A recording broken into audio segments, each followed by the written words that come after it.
superou o flagelo da seca e deu seu choque de mansinho. Por um amor proibido, Luiz Gonzaga apanhou, revoltado com os pais, o pai na estrada voltou, e sem saber o que fazer, no exército se alistou. O cabra da peste Gonzaga, nordestino arretado, viajou pelo Brasil, ainda como soldado, mas no Rio de Janeiro o cabra ficou encantado. Pediu dispensa da farda, engajou na fetacar. Sonando acordeon, foi tentando se firmar. Cantando seu choro, não saía do lugar, mas como soldado bravo, Luiz Gonzaga insistiu. E num programa de calores despontou para o Brasil, quando a plateia empolgada lhe pede aplaudir.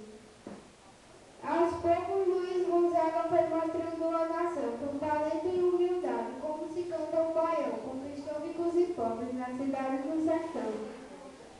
Cantou com desenvoltura, toada, chanchada e choque, chamego, amor e baião. No Sudeste e Sul, seu fole só calou-se com a morte.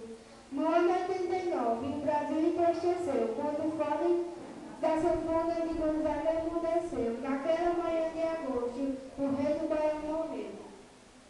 Gonzaga deixou saudade no coração do Brasil.